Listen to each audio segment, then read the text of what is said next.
Thank you so much for joining us on time. This evening's speaker will be joining us from Ghana, so we appreciate his time and we also appreciate the time difference between our two countries.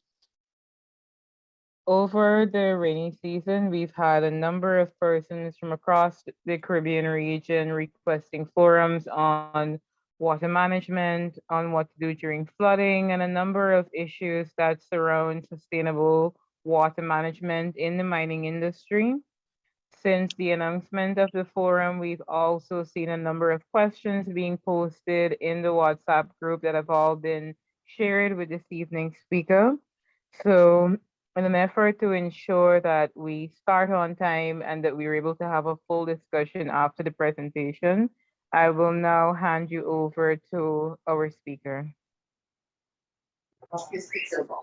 Okay, all right, thank you. Let me quickly share my screen, and then we'll take it from there.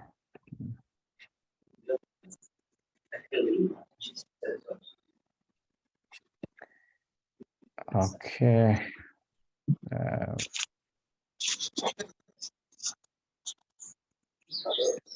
All right. I hope everyone could see my screen. Yes, we can. No, okay. Okay. All right. Thank you very much for the opportunity. It's great once again to connect with one of my favorite persons on this planet, Linda Lawson. Thank you, Linda. Nice meeting you and always happy to see you. Urica, thank you for your patience and your support throughout. I really appreciate it. And let me thank everyone as well who has made the time to be on this discussion. My name is Ishmael Quaicoe, originally from Ghana, and that is where I stay. I'm currently working with the University of Mines and Technology with a couple of portfolios, but I love to address myself as a teacher. And so I study and teach at the same time. So that is what I will say. And small scale mining activities or had been one of the areas of interest. So it's always a privilege to be connected. Well, the topic for discussion today is sustainable water management in mining. And I must admit that when we talk of sustainable water management in mining is very broad. However, I might take an aspect and also open it up for discussion because I try to capture a lot, but I look at the time and the stuff we need to cover is a lot. So I restricted myself, but I believe since will be an opportunity for discussion, I think some of the ideas could be poured out during the discussion or question and answers. And I believe I will also learn from others as well. So what will guide our presentation will be, we'll look at the global water resources in general. What are we dealing with? And then we look at some of the current trends that is leading to the global water crisis. We'll consider what sustainable water management means. Then we'll restrict ourselves to the mining industry. We'll look at where water is used in the mining industry and what are current strategies or what are some of the ways the mining industries are using in promoting sustainable water management. It might not be exhaustive presentation, I must highlight it, but I believe it will cover some basics and also will open up opportunity for more discussion and we learn from each other as well. So when we consider the global water resources, it is interesting to note that we can classify the water we have on Earth into two major classes. We have the fresh water and the saline water. Now, the fresh water is about 3%. Now, the difference is that the fresh water contains less than 1% of salt, includes sodium chloride and stuff, whilst the saline water contains more than 1% of salt. So it means one is salty water and the other one is non-salty water. And interestingly, the non-salty water, which we can readily use, is 3%, as shown here. So it means that majority of the water we have available on the planet Earth, you and I could see and could have access to, about 97% of them is hidden in the oceans or is considered as salty. So if anyone wants to process it, or if anyone wants to use it, you need to at least treat it before you use it, which add additional costs and additional burden. Now, because we are looking at what is readily available, which is the 3%, we'll go ahead and see what constitutes this 3%. Interestingly, the 3%, when we assume it's 100%, we can see from this chart that about 68.7% of this fresh water is being hosted in the ice or glaciers, whilst that is 30.1% is in the groundwater. And the one which we call the surface water that is readily available to us is just 0.9%. This is a clear indication of how scarce the fresh water or surface water that are readily available to us are. And therefore, there is the need for us to protect these scarce resources. If we really want to do well and live. Now, even with the 0.3%, if we assume as 100% even here, you could also tell that 2% is found as rivers, 11% in swamps, and 87% in lakes. So this is also a clear indication, and it should be alarming to us that the 0.3% or the 0.9% of the water that is readily available even to us, we cannot just go and pick them, but they are hidden in some areas that will require extra effort for us to get this water. And hence, it's just indicates to us that is a precious resources we need to protect because we cannot easily get access to. Now, when we look at this is the global water usage by sectors. And as you could see, about 67% of water consumption is found in the agriculture industry. We have about 20% of it being used in the industry. Now, the industry here comprises of mining, manufacturing, chemical industries, and others. So the mining is contained within the 20%, the domestic and commercial 10%, and the others are found within the 3%.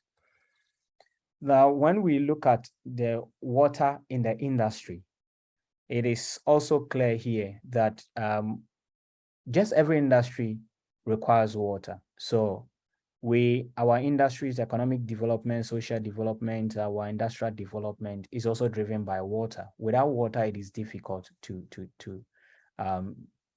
run our industries. So generally, as from the previous slide, you could tell that averagely about 20 to 22% of the total global water is used by the industry. And if we look at the chart here, 41% goes into irrigation, not only in the farms, but even in our homes where we irrigate our grasses and stuff. About 15% is hosted, is used in the urban areas. Rural areas use about 37%. Other industries, 2%, and the mining industry is 4%, and we have power station as well. The other thing I want to highlight here is that we should not be quick to judge that, oh, we just use 4%, so there is nothing to, to worry about.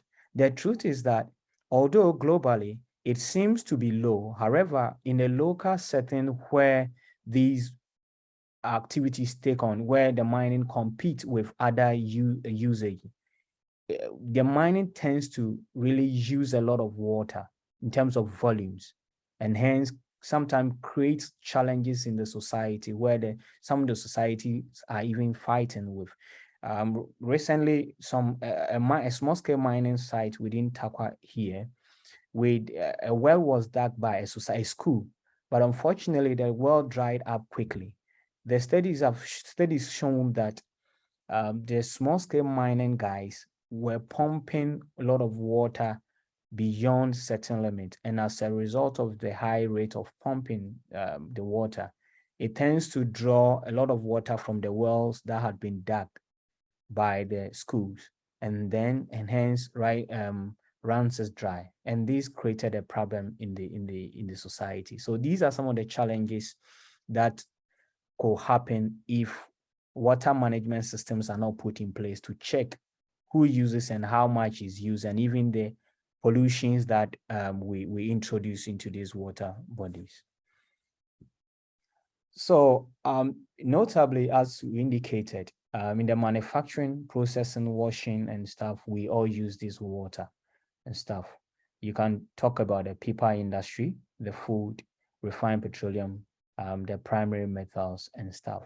Aside the usage of the water, there's other issue also associated with the industry. Some of the industries also releases some pollutants, organic material into the water, heavy metals, some solvents, some other stuff. So generally what we're trying to say is that some industries' interaction with the water bodies or the water makes them unwholesome for usage, meaning compromising the quality. And these are some of the challenges that the industry's usage of the water result in. So the main challenges, we have water pollution, we have water straining because we are competing with other users, which also ends up creating water insecurity. And this water insecurity actually comes in as a result of the increasing industrial activities, because global population is also increasing. And therefore we need more, we are demanding more minerals, more metals, more food, more activities, and hence more water will be needed to support this industry. And hence we end up creating these challenges. So what is the real situation? There is currently, from expert, there is a global water crisis. And this is defined by the fact that about 1 billion people do not have access to clean drinking water. And this is a big issue. About 3.6 million people die each year from water-related diseases. It is shown that about 98% of water-related deaths occur in the developing world. Averagely, a person can only live for a few days without water. And currently, this is the challenges we are facing as human race or as a generation. Now, if today we are still struggling to provide clean drinking water to 1 billion people today, can we imagine the next 50 years when our insatiable desires for materials, insatiable desire for a lot of things, what will happen? We might end up having a generation that might not have access to any drinking water, or will be difficult to have access to any drinking water. So water scarcity basically is a critical global scale social risk. Now that is the challenge, and that is why a lot of attention has been placed on water issues. And there are a couple of factors that are affecting the availability of the fresh water. And as I earlier mentioned, the population growth is one of the key things. Urbanization, industrial growth, agriculture activities all have significant impact on the demand of these scarce resources or water. So the question is, what do we do in order not to limit the chances of the future generation of accessing this water? Hence, the concept of sustainable water management comes in. So what do we mean by sustainable water management? In simple terms, we are saying the ability to meet the water needs of the present without compromising the ability of the future generation to do the same. Basically, that is the fundamental principles behind sustainable development or sustainable water management. And let's take a recourse to the Sustainable Development Goals. That one of them indicate, at the end of the day, is indicated that having access to clean water is human right. It's human right, and therefore protecting the water, making sure that we get what we need, but the future could also get them, is something that we need to do. So regardless of the sector you find yourself, we had to ensure that we make water available, or we protect the water resources for others as well. So the concept basically means that we take into consideration the concept of sustainable water management, regardless of the sector you find yourself, is that we're trying to make what we want, try to provide or supply water to everyone in terms of the quantity they need, the quality required, whether in the industry, whether in the homes, whether in the wherever water is needed. Sustainable water management says that depending on the amount of water needed and the type or the quality needed, we should be able to supply. And that is the concept. So the concept takes in consideration the sources of the water, whether being groundwater or surface water, whether being an effluent, whether being a wastewater. All these things are taken into consideration. We also do not forget about the fact that there is a global water demand, which causes what we call environmental stress or environmental load on the water resources we have there. We take in consideration the individual needs, the daily water practices, not forgetting about the big man, the climate change, which affects even the availability more than even any other thing. Taking into consideration public-private partnership, water regulation, laws, policies, and regulations. When we put all these things into one equation, into consideration, this concept becomes what we call sustainable water management. So we term it as a multidisciplinary and holistic approach of addressing the water scarcity and water security issues globally. That is what sustainable water management means. So now I think we can confidently now then move to the mining industry. We look at the mining industry and look at vis-a-vis water issues.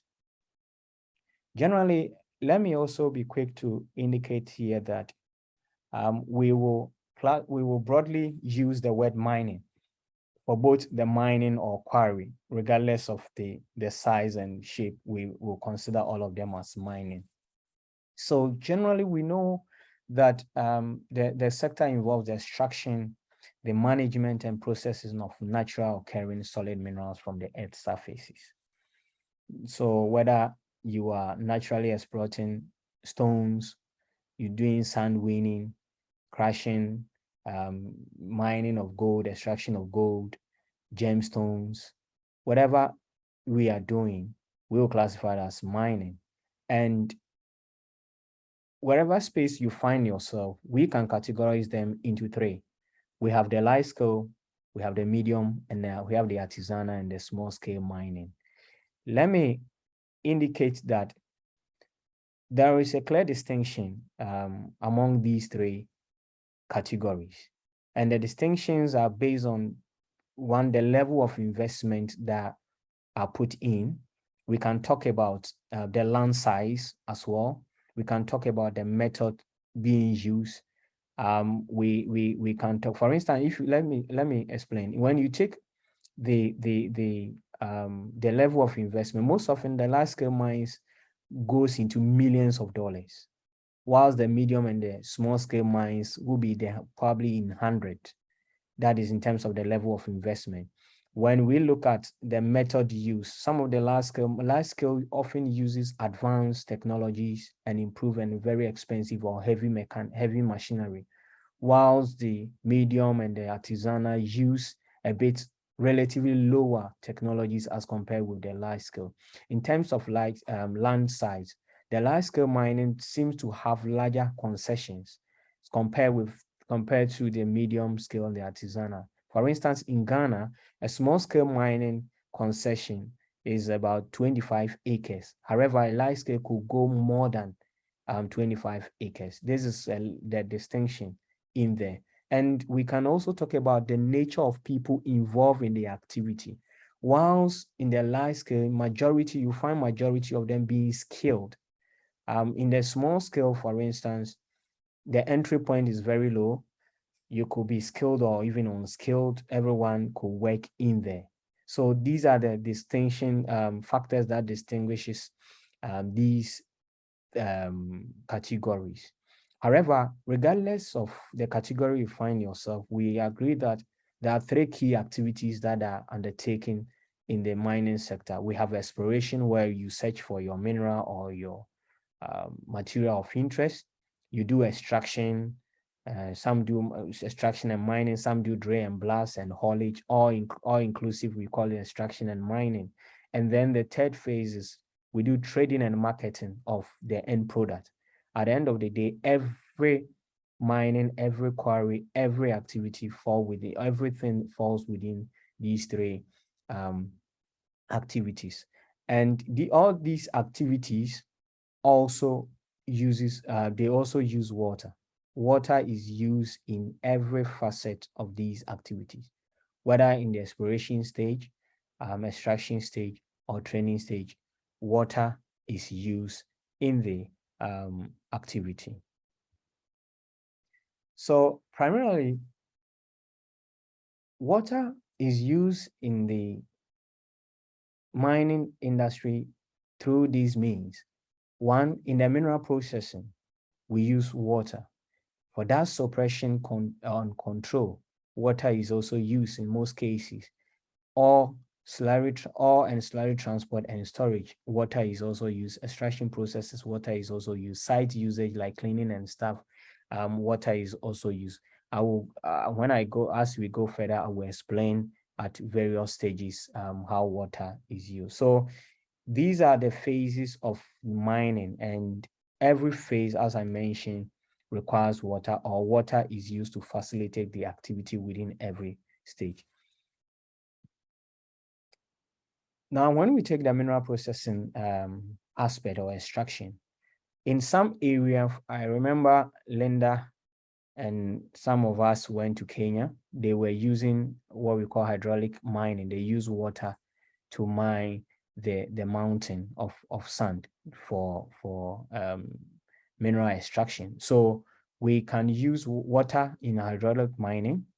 At the same time, in gold extraction, iron, sand, and gravel, water is also used. Sometimes they are used in the physical separation processes or even chemical processes.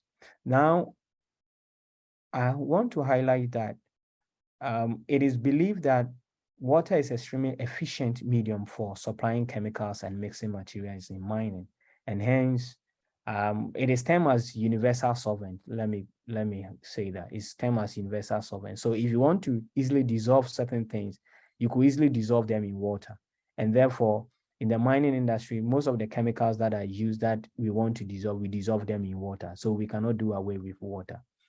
And some processes like the gravitational or the centrifugal separation also uses water. And water is used as the most convenient medium because here we separate the minerals based on the differences in densities and what we call specific gravity. And water becomes the intermediary. So anything that has density higher than water goes down beneath the water. Anything that has density below water stays on top of water, and that makes separation very easy for everyone in there. And these are areas where water is used. Sometimes in the gold industry, you want to mill or crush your material. Water is used as the facilitating agent to assist in the milling of the material.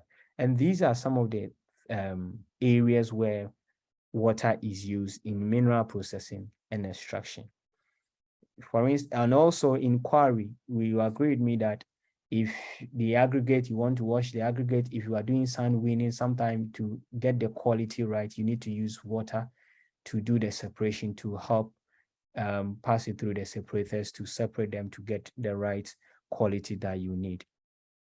Now, for transport of ore and waste, milled products, especially in the gold industry or the iron, is often transported through a pipeline as slurry. That is the mixture of the milled or ground material and water from a distance away, which means that it makes works easier because if you have deposit bit far away from town. You don't need to carry the material from the site to the processing site. You can mill it in situ where the material is, and then you use water to transport it through pipes and pumps. You pump it through the pipes to a processing site where you can easily deal with it. So transportation of the ore and waste in the form of slurry also is typically the biggest water demand at a mine site. In other areas too, we use water to transport the waste, which you call the tailings, into a tailings dam. So water, as at now, you see that water is very essential in the mining industry. In the dust control, in some jurisdiction, yes, we use water to also control or suppress dust in order not to cause environmental or health implication to the workers in the working area as well as the community. You don't want to do that. And also to meet environmental requirement or government regulatory requirement, you need to suppress the dust that is generated, and we use water a lot to do the suppression. There are also other site usage where water is also used for cleaning of cars, for washing clothes, for washing oil spillages and other activities. For even cooking on site, we use water. So water is used widely in the mining industry. Where do we get these water, the water from? There are a couple of sources where we get the water from. We can get it from the atmospheric water. When it rains, we get water from. We also have some surface waters like the rivers and the lakes around. We can also get them from. We also get them from the groundwater, and could be renewable and fossil. Renewable means that water that seeps into the underground systems. And we have water, some of the water, the fossil ones are the ones that are chemically bonded to some structures down there. Those are naturally bonded, but the renewable ones are the ones that seep into the system as a result of the surface recharge from the surface. And then we can also get from the seawater. We treat them and then we use them in the mining operation for our activities. It is clear from the discussion that the mining industry cannot run its operation without water. At the same time, quarry cannot run without water. But I must say that in certain jurisdiction, you might have a wet mine or a dry mine or a wet quarry or a dry quarry, depending on the availability of water or the quantity of water that you need. There are some jurisdictions, it rains a lot, and therefore you end up having a wet terrain. You have a lot access to a lot of water. And some and others, the rain patterns are not there and the rains are not there. So you struggle to get access to water, and some result in using underground water by drilling holes and getting water from the underground. Now the depletion of the water sources, and as discussed, unpredicted nature of the rainfall patterns now, and increased regulation has necessitated the need for sustainable water management within the mining industry. Let me use Takwa, where I'm currently based, as an example. In those days, we used to have rains every 2:00 p.m. in Ghana here. Every 2:00 p.m. it will rain at where I am now, where my university now. But now it has changed. We hardly are able to predict the pattern of rain or the rainfall. It could rain at any time. Even just now, it's rained and it stopped. But in those days, it wouldn't. We had the seasons, we had times. So this is a clear indication that something is happening in this world. The climate change, the global issues are affecting global activities, global warming and stuff are truly affecting the way things are done, which definitely will have impact on our industry. And hence, we need to put in measure to ensure that we can run our industry effectively without compromising on the quality and also the availability of the other resources we have. So there is an urgent call. Measures needs to be taken to manage these critical resources and to identify options and initiatives for conservation and management of the water resources. So what can the mining industry do to promote water management and sustainability? And that will be for major discussion as we go along. So what are the strategies currently being used in the mining industry? So whether being small, medium, or large, we classify all of mining. And these are some of the strategies others are doing, which could be adopted wherever you find yourself. Before we go, I want to indicate that the mining industry has a dual responsibility for internal sustainable water supply and also protection of external water supply sources. I must indicate that in as much as we want certain amount of water to be in the mine site, sometimes it rains and goes beyond the amount we need. So people tend to pump them out into the environment. But we should not forget that pumping water from the site to the other external water bodies could be problematic. The reason being that in the mining industry, sometimes we expose certain chemicals, we expose certain pollutants that could be harmful to the environment. And therefore, when water get in contact with these contaminants or pollutants in the mine site, when you dump them straight, it will create problem for the society. So before we pump things out, this water needs to be treated if the needs arises that we need to do that, but in conjunction also with the regulatory bodies. So what are the strategies being used? Now, one, as we mentioned, we use water a lot in dust suppression. Now, in other jurisdictions, people are using what we call brine instead of water. The brine is kind of a waste material or waste liquid produced from water treatment plant or waste treatment plant. And these brines have higher concentrations of a lot of material, especially salt and stuff. And so in other jurisdictions, people are saying instead of using water, which is a scarce resource, why don't we use the brine, which is oftentimes disposal of this brine are even difficult in nature. So why don't we use them to suppress the dust in the environment? Because one, it has good water retention and also water absorption. So whilst the water on the road might evaporate, in this case, this water will not evaporate because it will take a longer, even if it evaporates, it will take a longer time. So the amount of water, the amount of material used to suppress the dust will reduce. And as is shown here, water consumption relatively this one. But when we use the brine, this is what is expected. It's clear indication that replacement of water with brine and other stuff will help reduce water consumption and stuff.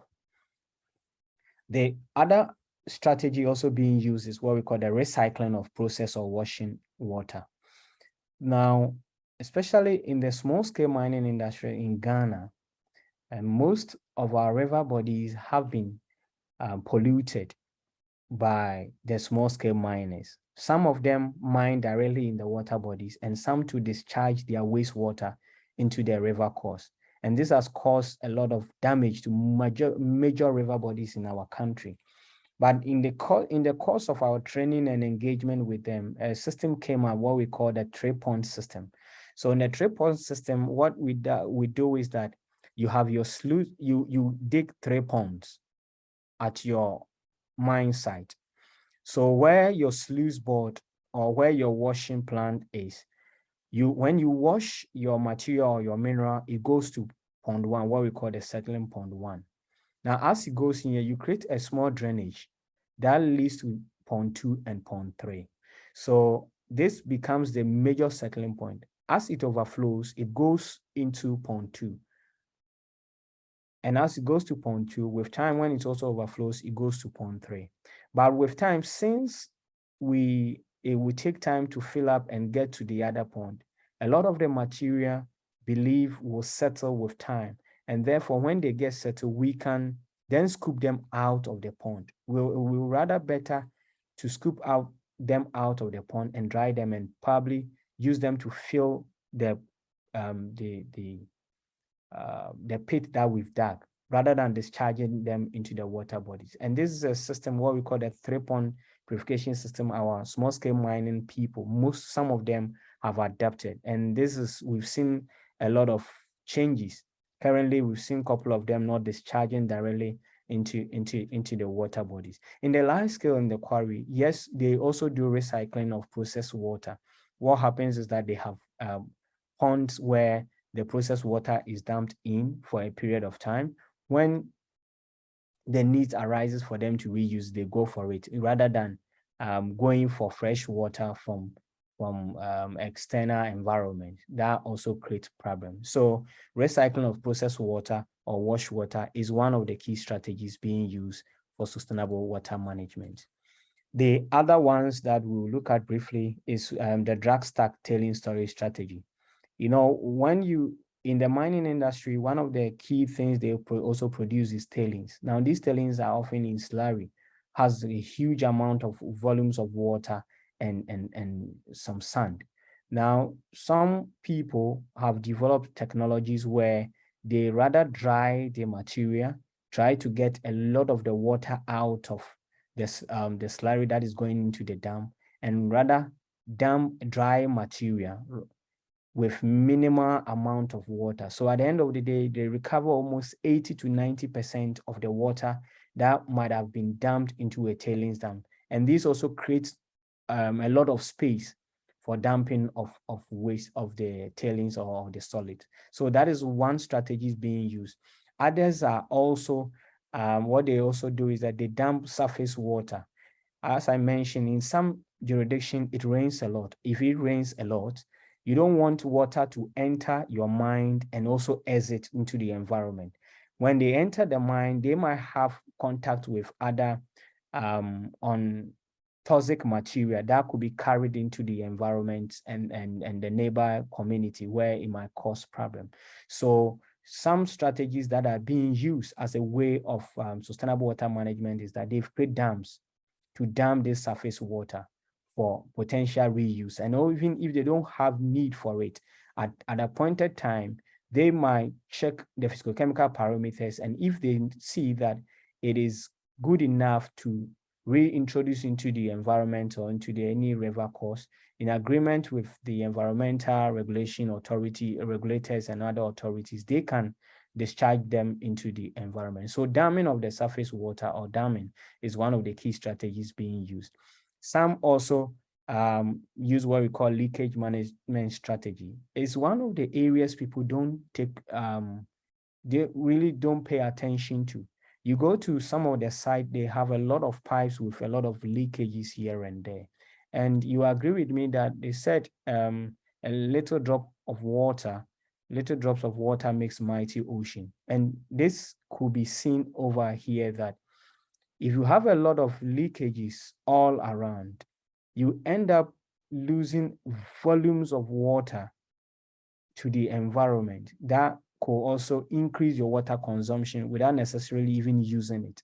So others have found a way to manage, to proactively address all their leakage issues and even use sensors, Internet of Things, sensors and stuff, which help them to detect leaks easily and faster so they could address them to avoid water misuse of water in their site. The other strategy also being used is effluent treatment water recovery. When you have wastewater from your site, some people, especially the large scale mines, do have systems that treat the wastewater or the effluent. They discharge the solid, the ones that needs to be discharged in accordance with standards. And then the water, majority, they recover the water and sometimes even recover reagents and other toxic metals that could have been detrimental, that could have been health problem to the society. They recover them and probably you reuse them in their activities as well. Now, the other thing that is also being done by others is diverting surface water from entering mine or quarry. In jurisdiction where they have a lot of flooding, And sometimes where they dug, especially in the mine pits or the quarry, sometimes your pits or your quarry goes beyond the water table, what we call the water table. Now, when it goes beyond the water table, you tend to have a lot of water coming into your dam or coming into your pit. Some of them do, they have pumps that discharge them into a pond. Some too have some close to surface water, and some of this surface water do tend to find themselves in the pit and stuff. So some have a way of diverting the surface water from entering the mine, which could be problematic. In the same vein, if in a situation where you experience a lot of flooding or a lot of rain, there might be some water course that needs to be diverted in order not to flood your site. So diversion of surface water is also one of the strategies being used. Let me indicate that please don't just divert your water, the surface water. You need to first of all study the flow of the water course, study where the water is coming from, study where it goes before you design your diversion. Either than that, you will divert and you create problem downstream. Is also another thing to consider. Sometimes when you divert, it goes to create flooding in the nearby if there are communities of flooding in the nearby communities, or it also even increases the volume down some streams down there, which might also go further to create problems for other people. So holistic approach is needed to really divert your surface your surface water. Now, in other areas, others that are being used in the quarry, especially the quarry site, for managing water issues. Some are doing what we call reseeding. They are planting native grasses or indigenous and drought-resistant plants around the quarry area. And some of them reduces even the need for that suppression, because if there are grasses all over, you agree with me that dust production will reduce.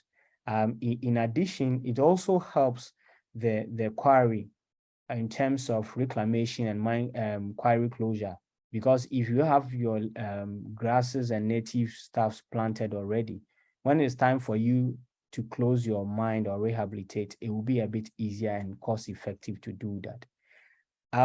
In the other vein too, lastly, others also use their abandoned quarries or pits or rehabilitated pits or quarries for water storage. That is in a situation where you have a lot of flooding in the flood-prone areas. Some divert some of their water or the river course to abandoned quarries or pits for water storage. And this water could also be used to address water quantity issues when you get into dry season. We believe that when some of these strategies are done, it helps address the issue of sustainable water management. So I will end here for today and then open it up for further discussion, also open to learn from others as well. Thank you very much, everyone, for your time.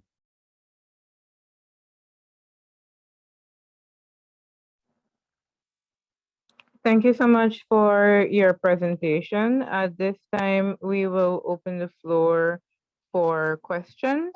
So if you have any questions, feel free to raise your hand. You can send your questions in the chat, or feel free to unmute your mic and share your question.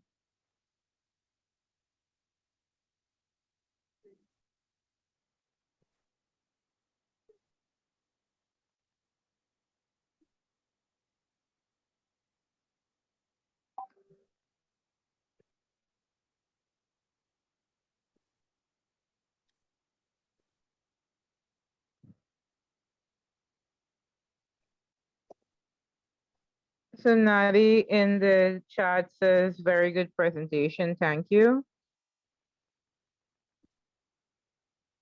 Thank you very Good much. evening, everyone. It was a very good presentation, well learned, and well, for me, it leaves no room for questions. Everything was very well presented and, you know, understood.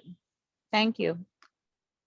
Sherry, hi, thank you for that comment, Sherry. Just let me jump in. Sherry, could you maybe give an example of the way in which water is an issue for you in your work? Okay, for me, water is an issue because of the fact that I don't have the equipment to dig the canals that I would like, you know, to be dug to reach the water source. So right about now, when it's rainy season, we gather the water and we try to store it as much as possible, like in drums and reservoirs, because I don't have the equipment as yet to dig to go directly to the source, which is the nearby river.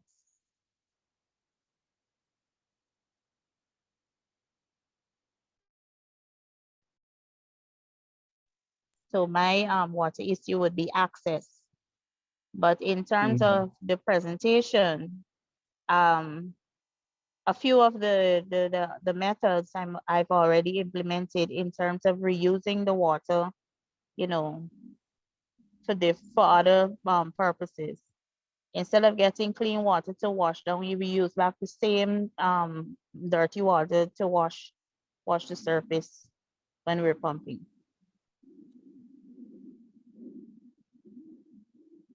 Thank you. Okay, thank you. Let me ask, are you able to, I don't know how far your site is, but is there a possibility of digging a well in that area?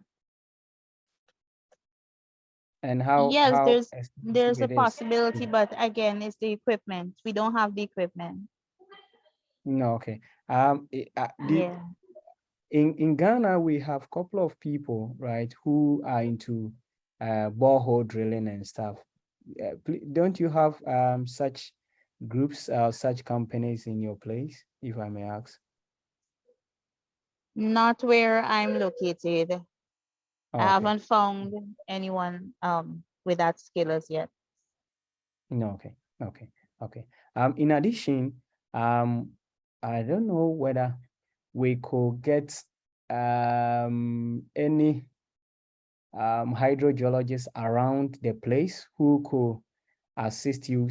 Sometimes they can tell you whether your water table is far from the ground or closer. And if it is closer, probably hand dug wells could get access to water. But if they are farther away, then we might need a lot of machines to do that. So I don't know whether we consult for the service of hydrogeologists in your area, if they are available, who can assist in determining the water table level. Okay. Urica would probably be the best person to advise me on that. Okay. Urica, any word? Yes, I'm unaware of UGMC having any hydrogeologists. I know the Hydrometric Center has two employed, but they're mainly stationed in Georgetown. So with regards to Region 1, there is only one regional engineer that is assigned, and that is for the entire region, which is quite a span to cover. So there would not be a hydro engineer in her area or hydrogeologist in her area that would be able to render their services, unfortunately. Oh, okay.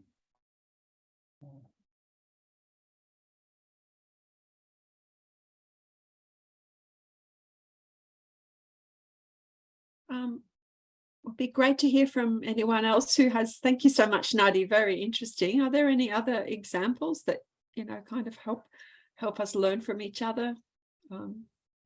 Other people who have minds, would you share your experience? Hi, good night.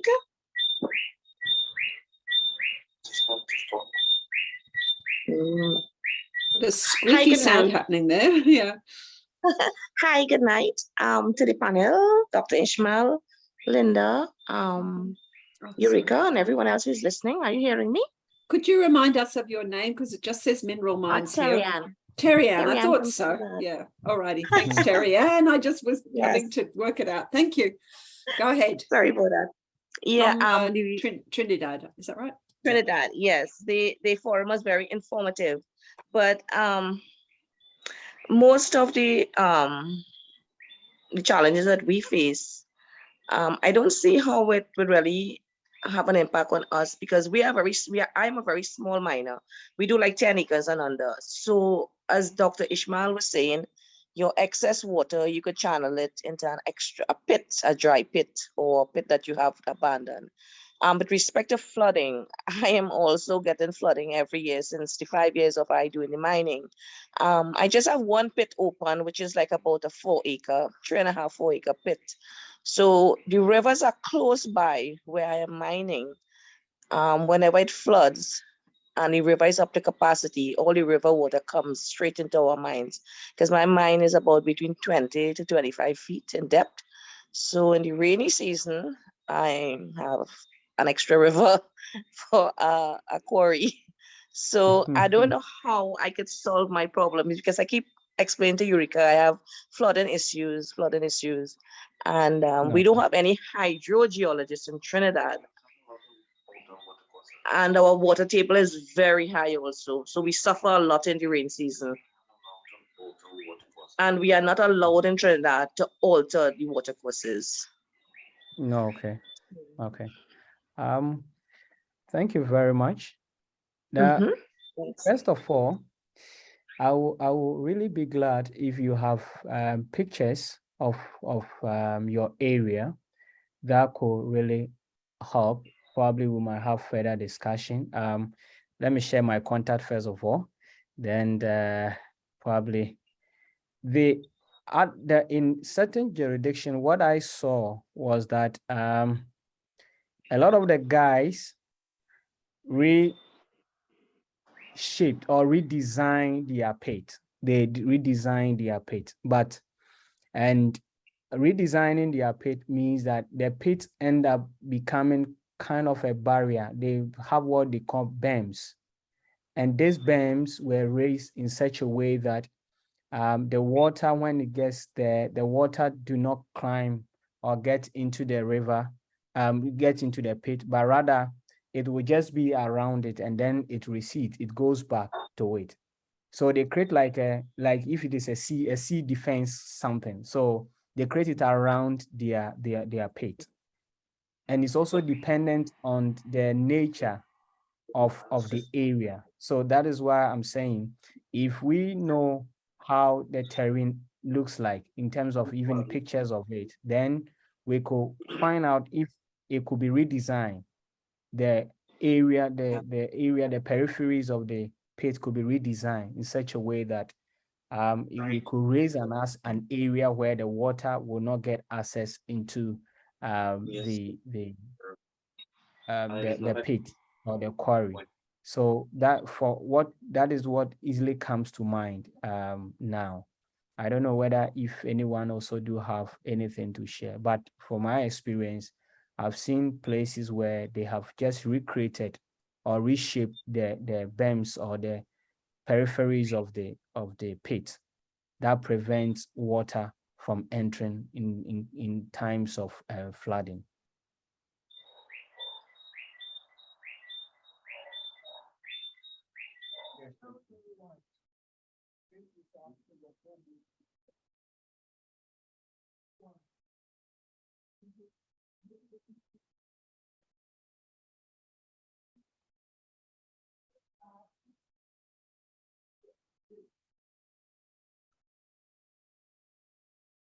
Hello. I don't know if you see in the chat there, Ishmael, there's a comment from Quiana, which is absolutely correct. But I don't think you're talking about discharging tailings, are you? You're looking at flood water and so on. No, I'm not talking about, yeah. That discharge of tailings is illegal and positive, yes. And that is why we need the sustainable water management. All that we are talking, one of the things we're trying to deal with is the direct discharge of the tailings into the water bodies. Yes. I think Quiana's response was to Nadi's message that they're seeing less diversion of creeks and sharing tailings into the river. So it wasn't towards the presentation, but more in response to a message in the chat. Oh, okay. Okay. Okay, yep, no, well spotted. Let's Um, have a look at that one. It was about discharging into the creeks. Yeah. Rosemary, I know you would have joined the call a bit later on. Are there any water-related challenges that you're facing that you would like to share with us and potentially be able to learn from others on?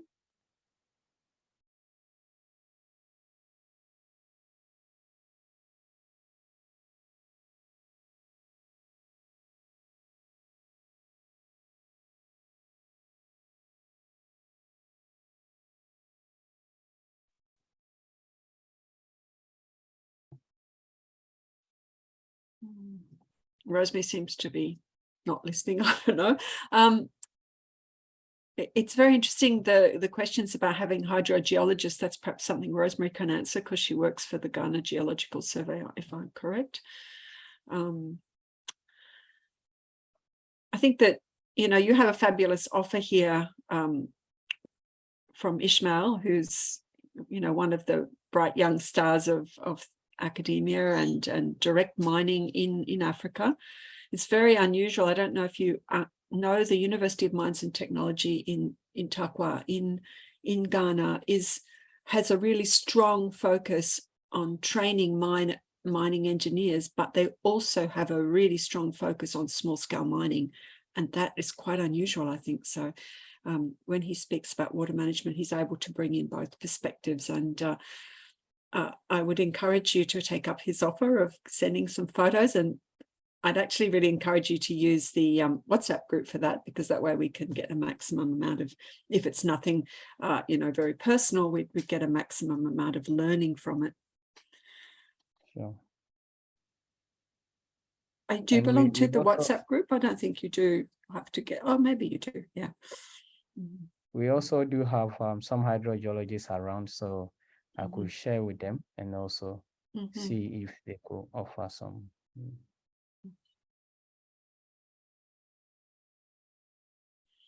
Yeah, I'll just see another comment in the chat there from Nadi. Yeah, absolutely.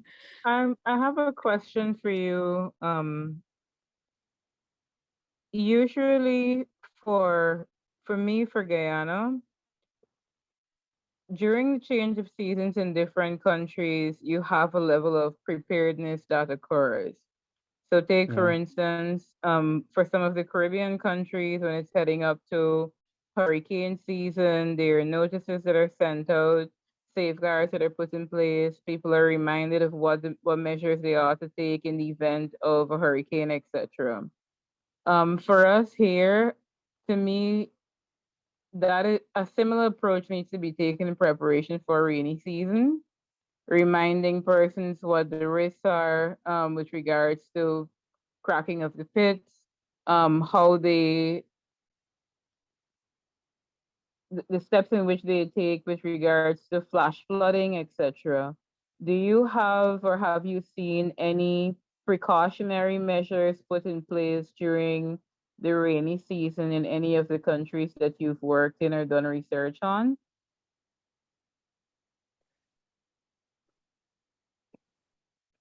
Thank you. For where I am now, especially in Takwa, it rains here a lot. It really rains here a lot, and therefore our miners are always at the lookout for putting measures in place in addressing these challenges of flooding and stuff. I think even last month we got one mine site where some the dam, it was a dam, the wall of the pit collapsed and swallowed one excavator. A huge excavator was swallowed by some slurries and some wall failures and stuff. Yes.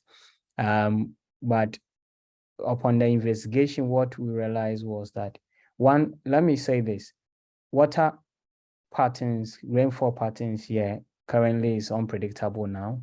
However, we are able to trace bit and pieces here and there. So the miners are experienced in such a way that they know when it's coming. So now one of the strategies being adapted is that they have to redesign their pit. A lot of them at point in time never consulted professionals to assist them in pit design. For instance, the one that just collapsed, it was just failure of designing, and that when the rain came, it just stopped. So one, they are being taught proper pit designing, taking in consideration if you have influx of water flashing into your pit. Two, they are also taught about safety issues, because sometimes it could rain at a point, and regardless of your experience, the best way for you is to stay away from the place. Sometimes the best option is to stay away from the place, since the amount of rains that are coming are more than what is anticipated. And three, one of the things they are also doing well now is adopting the 3-pond system. A lot of them never had ponds. They just had one, and then they just discharge stuff into, and that's it. But now, because of the unpredicted nature of the rain and the volumes that comes, people are digging a lot of pits around, not necessarily even for their processing, but to be able to contain the amount of water that rush into their site. So we don't, unlike probably other countries where typhoons and other stuff do happen, hurricanes and stuff, we don't experience that here.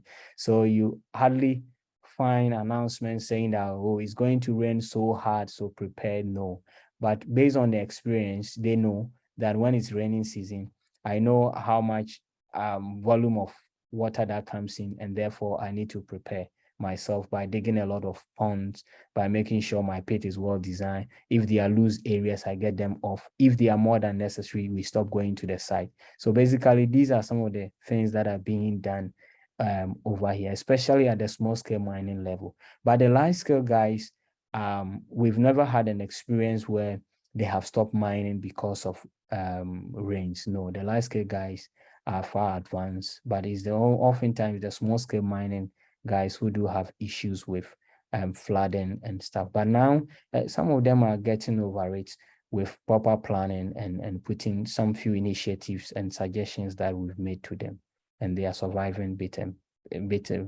now.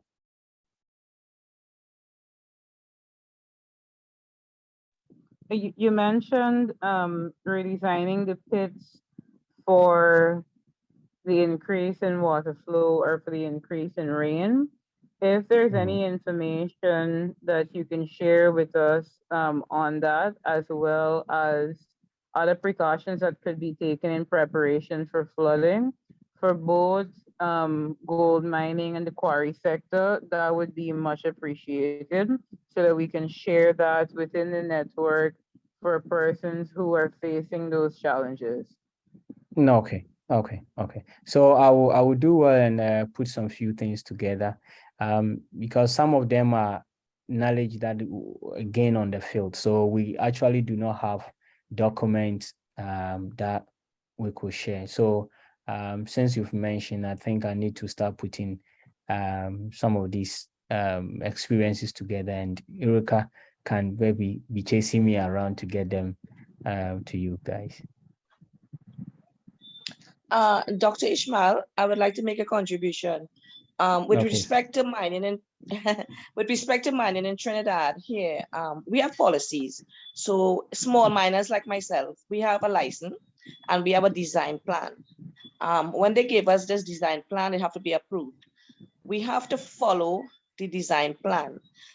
So we just can't go in our quarries and dig up on here and dig up on there and dig up on there to, to store water. Because they call that bad mining. The authorities will come and they will shut you down. So that would be a Okay. challenge for me. That would be a challenge for me. With respect to what you are saying, building the bond wall, I did do a bond wall, but you know, when there's flooding and water coming, I'm surrounded by rivers, and the water Mhm. comes from different directions. So no matter where I try to block the water still infiltrates in my pond and fill my ponds up to capacity. So my pond become a river. So I suffer in the rainy season. We do have a lot of unpredictable weather. Just like today, we have unpredictable weather. When we pump all the water out, which is a cost-effective thing, which is I might do it in a week or two, and then after I get sunshine 2 days, and then the rain will downpour for another 2 weeks. It is a lot that I invest into the quarry without without seeing any returns, and the weather is really frustrating. I mean, what I will do is I will try to take a photo of my quarry and the surrounding Okay. areas. I'll submit it to the Okay. WhatsApp group, and maybe you could have a look at it, and a hydro technician, Geology. Okay. yeah, a geologist who could probably advise me further on that. I would be much appreciated. I think that will really help. I think that will really help. All right. Thank you. Thank you.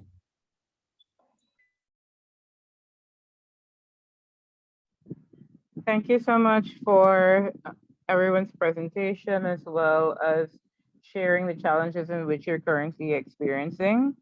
The time is now 7:07. Are there any other questions before we wrap up this evening's forum?